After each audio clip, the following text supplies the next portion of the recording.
Hey, what's going on, everybody? Chris Meaney here of Fantasy Hockey Picks and Bets, presented by Prize Picks right here on the Mayo Media Network. Thanks, as always, for taking the time to hang out. 4 games here this evening. Going to break it down solo style with you here today. Talk about them from a prop standpoint, as well as some picks throughout the show and some DFS throughout, and I'll wrap it up with a couple of DFS plays as well. If you're just new to the show and you've stumbled upon it, thanks, as I said, for taking the time to hang out. As our buddy Pat Mayo loves to say, smash that like button. Do Pat a favor. He's pumping out great content here at the Mayo Media Network 24/7. I don't know how he does it, but phenomenal stuff. So if you are subscribed to the Mayo Media Network, you'll get these videos right away. If you are new to prizepicks.com, follow the link inside the description of this video. A 100% first deposit match of up to $100. Check out the link, promo code in there as well. All kinds of action at prizepicks.com across all the sports that you love, and they're doing a good job over there of just getting plays a couple days in advance. There's already plays up there for Thursday's games. So we'll talk today, actually Wednesday's games. We'll talk today about Wednesday's games, but they had a couple props up there for Tuesday if you wanted to just get a couple from Tuesday and get a couple from Wednesday. So check out prizepicks.com, and again, follow the link inside the description of that video. There's a couple up there that I like. You know, I mentioned Patrice Bergeron and David Pastrnak and Brad Marchand about how they just had a dud game 1, and I expected them to bounce back in game 2, and that's exactly what they did. Passes at 4.5 and Bergeron's at 4.1. I take Bergeron just because it's 4.1. You get 0.4 fewer. I remember you get a half a point for a shot, half for a block. Bergeron's always on the ice killing penalties as well, so maybe he can fall into a couple of blocks. But that line in game 2, they were phenomenal from a 5-on-5 standpoint. Check this: 22 shot attempts to 10 against, 13 to 8 shots, 16 to 6 the scoring chances, and 13 to 1 the high danger chances in favor of that line. They combined for 15 shots, 2 goals. They were really, really strong, and I like them again here in game 3. So consider the overs there. McDavid at 5.6, it's slightly high. I can kind of get behind it. I think Draisaitl's a better play at 4.5, and Kyle Connor at 3.6 as the Jets and the Oilers will play game 1 here this evening. A little bit later on Prize Picks, you'll see shot props pop up there, and I would go the over on Svechnikov and Aho if they're at 2.5. I would take Bergeron over 2.5. I'd take Pastrnak over 3.5 as well, and Kyle Connor if he is at 2.5. So check out prizepicks.com and follow the link right here inside this video for a 100% first deposit match. Okay, so let's get after today. If you are looking to be part of the FTN fam, I mentioned it in Monday's video that it was a decent Sunday and a very decent Tuesday night. 16-4 plus 24 units, up 34 units in the postseason, and 161 overall on the year as we head into Tuesday night's action, recording here late on a Tuesday for you. So $24 the rest of the way over at ftnbets.com/pricing. There's a fun Discord chat where everybody just seems to be in tune. We're bouncing ideas off of each other, hitting parlays and shot props, some live bets. If you are looking to be part of the fam, again, ftnbets.com/pricing. Up at the top of ftnbets.com, there's a chat link there. You click that, gets you inside our NHL betting Discord channel where, as I mentioned, just a lot of sharp minds there, a lot of sharp subs, and we're just having some fun. We're just riding the wave here, hoping that it can continue. Use the promo code Meaney or Mayo, get yourself a discount. So $24 the rest of the way. Lots of hockey. A couple months here of hockey and of betting. So let's get after tonight's games. Let's start with Game 3 as the series shifts to Boston, Washington, and the Bruins here. 1-1 apiece. Man, how close was the Capitals to taking a 2-0 series lead? They're about 3 minutes away from getting it done. Taylor Hall ties it up. Brad Marchand scores less than a minute in overtime, and boom, the series is tied, and it's in Boston's favor as they go home. Just like that, how quickly things can change. So a 3-2 overtime win for the Capitals in Game 1, the 4-3 overtime win for Boston in Game 2. We had the Bruins and the over on Monday's video. Boston just outplayed Washington in that game. I thought that we'd see some desperation from them, and it's exactly what we saw. And now I have some concerns about the Capitals heading in. I was concerned about their goaltending. Is Craig Anderson going to get the start? Again, it's not like he was awful. He was really good in that game, but it's a disadvantage. It's a wide gap, as I mentioned. Anderson and Tuukka Rask.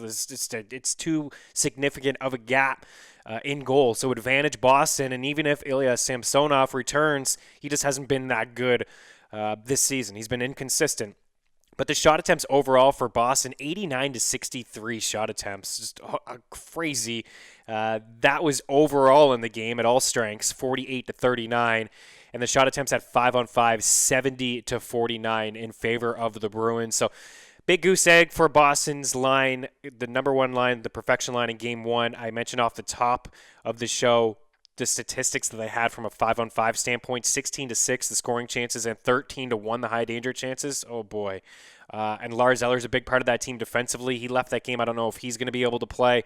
I don't know what the heck's going on with Evgeny Kuznetsov. There's just a lot of question marks when it comes to the Capitals right now. But that top line, Bergeron had the goal. The Knights bounced back 6 shots. We hit that prop.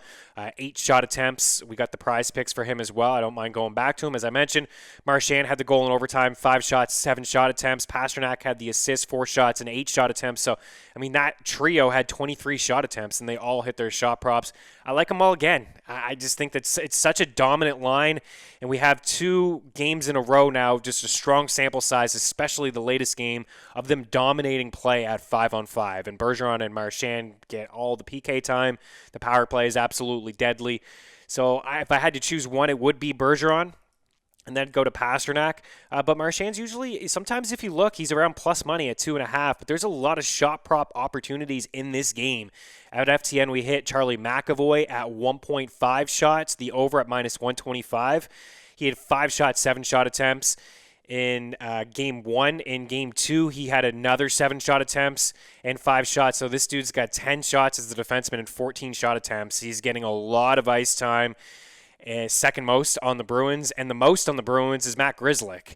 Matt Grzelcyk, 3 shots, 8 shot attempts in game 2, 5 shots and 7 shot attempts in game 2, or game 1 rather. So this guy, much like McAvoy, 15 shot attempts and 8 shots on goal. You got to lay a little bit more juice when it comes to Matt Grzelcyk, who, by the way, I can never spell that guy's last name.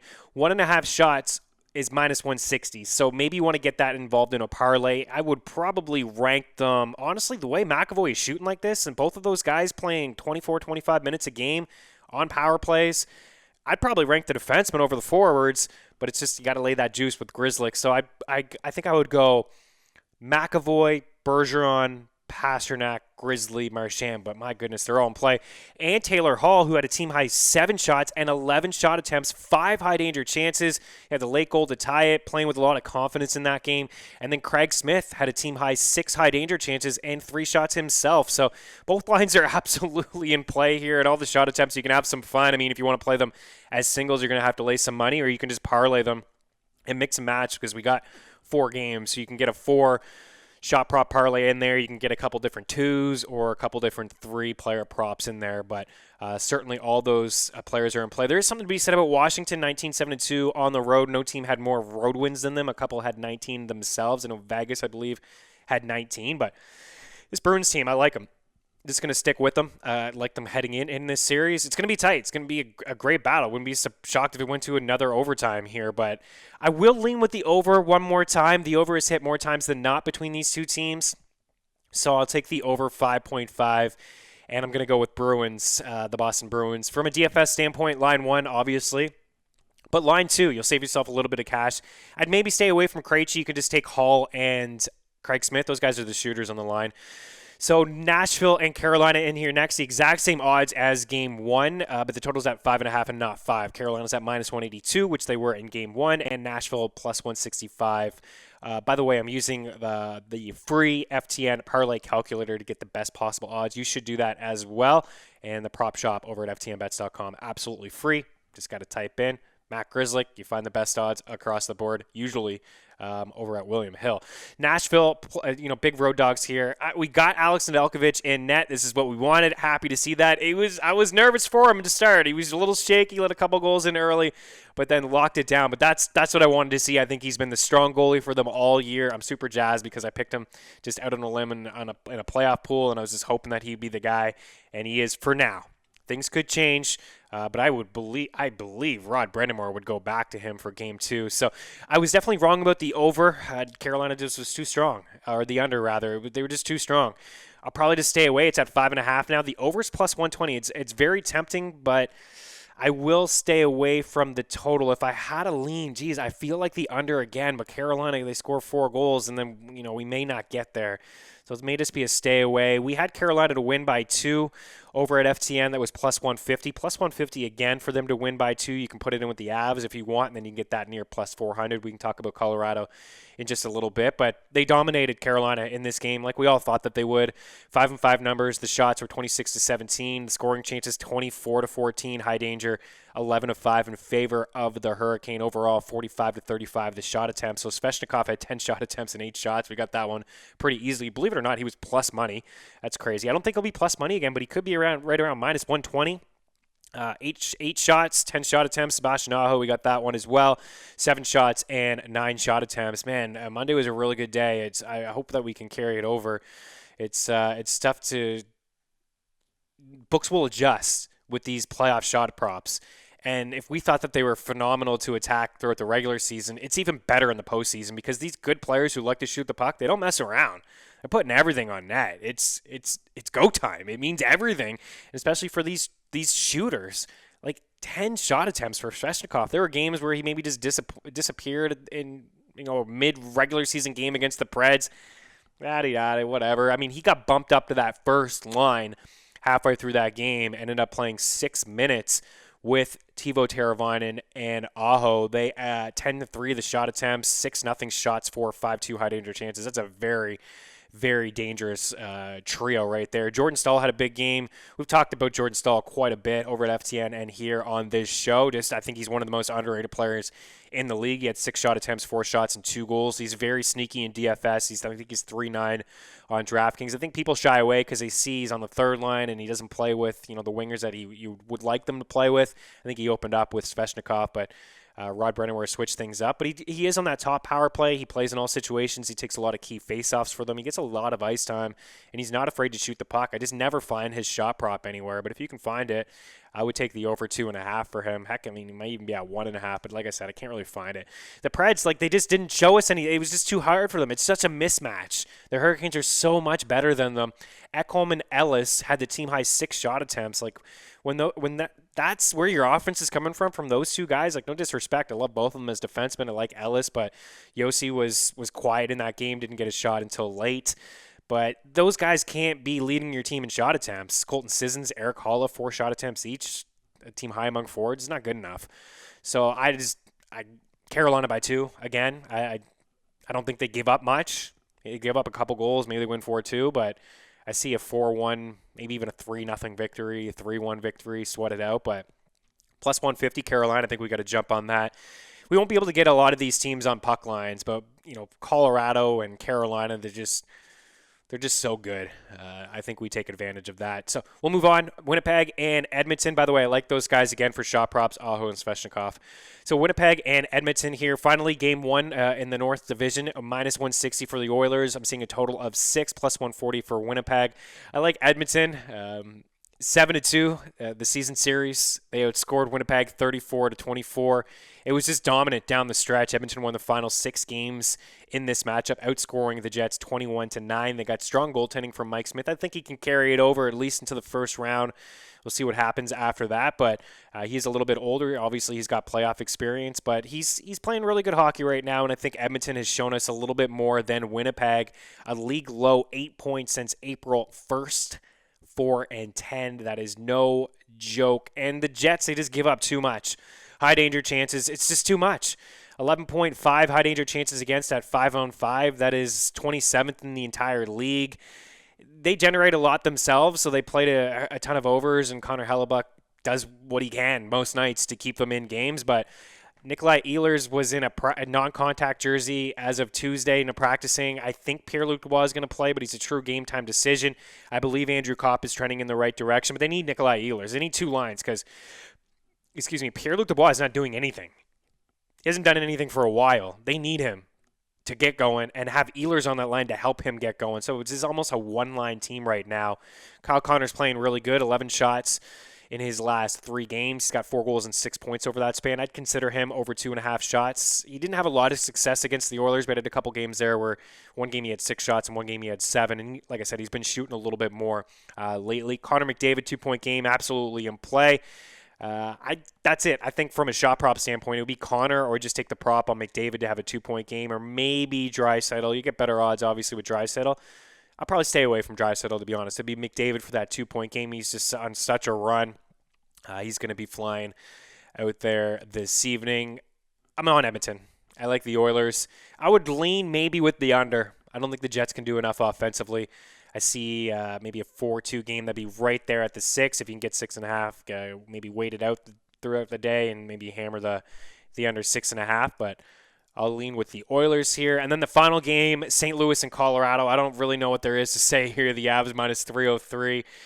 Blues plus 275, the total here at 5.5. Colorado on the puck line, minus 115. So you can parlay them.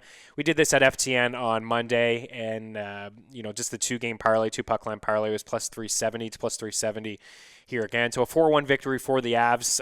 The 5-on-5 shot attempts are just 67-35 in favor of Colorado, 43-17 the shots. High danger chances 12-5. Scoring chances more than double, 36-15. Colorado's just too good. They are just too freaking good. They're awesome. They're fun to watch. Nate McKinnon, 10 shot attempts, 2 goals, 3 points. We got him, the over shot attempts. He had 6 shots. You're going to see him in places at 4. I'd consider the over 4, especially if it was plus money. Those north of the border will get him, luckily, at 3.5, maybe minus 160. 2-point game is in play. Like I said, we got that one. We got the Rantanen 2-point game. He had 2 assists. He had 6 shots and 7 shot attempts. He's in play for the over 2.5. I'm saying in play a lot, aren't I? But all these guys are in play. Nichushkin, that was the surprise game for him. 10 shot attempts, 6 shots. I'd stay away, but who knows? Maybe there was a matchup there that he exploited. He was shooting the puck. He was flying out there. All the Avs were flying. That top line is too good. You can't contain them. There's too much speed with Burakovsky and Donskoy and Nichushkin. Yost is playing really good too, Yost. And Makar had 3 shots, 5 shot attempts. We had plus 140 over at FTN for a Landeskog assist. He was 140 the other day, but he's not out right now. But he could be at maybe plus 120. The thing with Landeskog, so he's the forgotten one on that line. So he's always close to plus money for 2.5 shots. He had 4 shots, 3 points, and a goal in game 1. So he's always somebody to consider. And then because everyone is hammering Rantanen and McKinnon on the 2-point games and getting them at minus 110 or minus 120, is that Landeskog playing with those 2 guys, he's going to fall into assists. Kucherov the other day was plus 170 in game 1 to have an assist. That is crazy. So these guys like Barkov and Kucherov and Rantanen and Landeskog, maybe not so much Rantanen, but Landeskog, Bergeron for an assist, Pasternak, we view him as a goal scorer. He's playing with 2 great line mates. His 2 great line mates scored a goal in game 2. He did actually get an assist, but he could fall into these assists playing with these guys. So consider maybe assist props if they're plus money, playing with, consider the top guys always. Like McDavid is very obvious and McKinnon is, but consider other guys playing on top line, like a Svechnikov assist or a Landeskog assist, a Max Pacioretty assist when he gets back in the lineup. Just shooters who are playing with good players who could fall into points. So they're tough to hit, but they're good value. Lots of good value. I'd maybe consider the under with guys like Hoffman and Shen too. Colorado just owns the puck. They don't give up anything. And then when they do, Ryan Graves is all over the place blocking. I'm just so impressed with Colorado. Avs puck line. DK, McKinnon, I would rank them like McKinnon, McDavid, Bergeron, Aho. Those are the top dogs, but I'll probably just have a lot of McKinnon and McDavid. I'll mix and match between those 2. But if you're playing 3 lineups, you want a 3rd lineup, that would be the Bergeron line and get a piece of that. Yost is 3.2, Stahl's 3.9. Those are the cheap values. I rank wing, Rantanen, Gabriel Landeskog is 6.5. Again, the forgotten one, right? I mean, Vegas is not giving him any respect on shot props or assist props. DK's not giving him any respect here at 6.5. You get a 3-point game. He should be the same price as Rantanen. He really should. Maybe just a tick below because it doesn't shoot as much. He's playing with 2 studs. The line is unstoppable. He's 6'5". I don't know how you don't play him. Pasternak, Marchand in there. Svechnikov's 5'4", a value. Teuvo Teravainen's 5'1". I think he's a value. Natchez 4'3", and Nito Niederreiter 3'9". So Niederreiter got off that top line and went with Trocheck and Natchez. So that line was back together. They played a lot of hockey together down the stretch. That'd be the contrarian. I say contrarian, but Carolina and Colorado, they're going to have the highest team-applied totals here on the board, but attacking the second line on those 2 teams would be a way to get different. I really like Donskoy too. he's on that first power play unit. He had a couple of shot attempts, just, didn't really find the net, but good value. Craig Smith, 3.8, good value. Taylor Hall, 5.3, good value. Punt plays at the position. DeBrusk, 3.2. Hey, things didn't go well for DeBrusk all season long. They didn't. Playoffs, whole new ball game, isn't it? Some of these guys that didn't have the puck luck in the regular season, certainly having it in the playoffs. Just remember Joe Pavelski a couple years ago. His first year in Dallas did nothing in the regular season. In the postseason, he lit it up. He basically had more points in that playoff run than he had all year with Dallas. We're starting to see that maybe with DeBrusk here. Goals in back-to-back games, 5 shots in game 2. 3-2 there for Jake DeBrusk. Makar, 6-2. He'd be my guy up at the top. But McAvoy and Grzelcyk, just because I mentioned the shot attempts with those two defensemen, a lot of pucks towards the net. 4-7 for McAvoy, but I like Grzelcyk more. Even if Grzelcyk was more expensive, I think he's the guy. I mean, he gets slightly more ice time. He's on that first power play. They mix it up a little bit, but he's been the guy who's been hopping over the boards. And then Brett Pesce, 3-3. He had a couple assists in game 1. Gets a little bit of PP time there as well. Nedeljkovic, Grubauer, always in play for me. The problem with Nedeljkovic is how many shots is he going to face if he has a game like that where, he only faces 20-some-odd shots and he lets in a couple goals. It's not the best play. Smith at 7-9, I think, is a good play. If you can get the Grubauer, fine. Same sort of deal. How many shots is he going to face? And if you're playing more than 3 lineups, you want to get contrarian. Maybe you're saying, okay, I'm going to stack Oilers with this line and I'm not going to go with Colorado. Maybe you take Binnington because he could see 50-plus shots, right, and get a ton of saves and return value. He was really good in that game. Maybe he stands tall and it's a close game. It's not for everybody, but if you're playing more than 3 lineups, multiple lineups, then maybe you want to experiment with Saros or Binnington at 7-3 and 7-4. But I think the 3 goalies in Smith, and Nedeljkovic, and Grubauer are the way to go. Okay, so just recapping for shot props, the top line, all of them. McKinnon 2-point night, Rantanen over 2.5 shots. Landeskog, I think Makar is interesting as well, but Nate McKinnon I'd go as high as 4 if you want to go over 4. 10 shot attempts. He's just so darn good in the postseason. McDavid a 2-point night. Kyle Connor over 2.5 shots. I'd like Colorado by 2. I'd like Edmonton to win the game and potentially the under there. I'm leaning with the under, but I like the Oilers. I like the over in Boston, Washington, and I like the Bruins and Carolina by 2. It does seem chalky. I'm not giving you really any upsets here, but I just don't see it. Carolina and Colorado are just too good. Washington is limping in here. The Bruins were dominant in game 2. Maybe just some goals there. And then, I haven't liked what I've seen from the Jets over the past few weeks this season, so I'm leaning with McDavid. But all those guys, Bergeron, Pasternak, Grzelcyk, and McAvoy. Don't forget about Grzelcyk and McAvoy. It's nice to get somebody at minus 125, 1.5 shots. If we can get McAvoy there again, that may be the best play of the night. And then Taylor Hall is another guy to consider over 2.5. If I had to rank them overall, it would probably be Rantanen, Svechnikov, Bergeron. But there's lots of shot props available and lots of point props. So good luck. Have some fun. I rambled a little bit, but if you have any questions, hit me up at Chris Meaney. Again, ftnbets.com/pricing if you want to be part of the FTN fam. Use that promo code Meaney or Mayo. Any questions, hit me up here in this YouTube section. I'll circle back before puck drop because sometimes things certainly do change. Good luck tonight. I'll talk to you soon on Friday with Cam Stewart. We'll be back. Cheers.